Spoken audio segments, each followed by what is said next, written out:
Hello welcome back to Detox. ఈరోజు ఇంకో కొత్త డీకోడ్ ప్యాటర్న్ని నేర్చుకుందాం. ఈరోజు నేను మీకోసం ఓవల్ స్వాప్ అనే డీకోడ్ ప్యాటర్న్ని నేర్పిస్తా. సో ఫస్ట్ ఓవల్ స్వాప్ అంటే ఏంటంటే ఓవల్స్ని స్వాప్ చేయడం అంతే. సో ఈ కాన్సెప్ట్ని పూర్తిగా అర్థం చేసుకుందాం. ఓవల్స్ ఏవేవి? ఏ, ఈ, ఐ, ఓ, యు. ఇవి మనందరికీ తెలుసు. సో ఏ అనేది ఈగా మారటం, అదే స్వాప్ చేయడం అంటాం. ఈని ఐగా, ఐని ఓగా, ఓని యూగా అండ్ ఈ యూని ఏగా, అట్లా మళ్ళీ ఏ ఈగా అలా ప్యాటర్న్ కంటిన్యూ అవుతూ ఉంటుంది. సో ఎగ్జాంపుల్, ఒకవేళ కాన్సనెంట్స్ ఉన్నాయనుకో ఇదే క్వశ్చన్లో, ఆ కాన్సనెంట్స్ అలానే ఉంటాయి, ఏం స్వాప్ చేయం.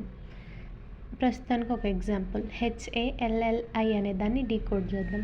ఇక్కడ ఫస్ట్ స్టెప్లో ఏం చేయాలి? ఓవెల్స్ ఏవేవి ఉన్నాయో ఐడెంటిఫై చేయాలి. AI ఈ రెండు ఓవెల్స్. సో ఈ AIని స్వాప్ చేయాలి సెకండ్ స్టెప్లో. ఏని స్వాప్ చేస్తే మనకు వచ్చే ఓవెల్ ఈ, ఐని స్వాప్ చేస్తే మనకు వచ్చే ఓవెల్ ఓ.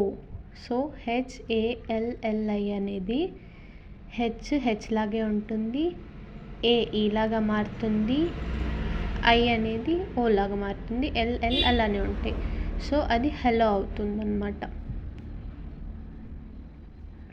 మొత్తానికి HALLI అనేది హలోగా మారుతుంది. ఇప్పుడు ఒక కొత్త క్వశ్చన్ ఇస్తాను. ఏంటంటే బలూన్ అనే దాన్ని BELLUNగా రాశారంట ఒక కోడ్ లాంగ్వేజ్లో. ఇప్పుడు అదే కోడ్ లాంగ్వేజ్ మనం అప్లై చేసి AUDITని ఎలా రాయొచ్చో మీరు కామెంట్ చేయండి.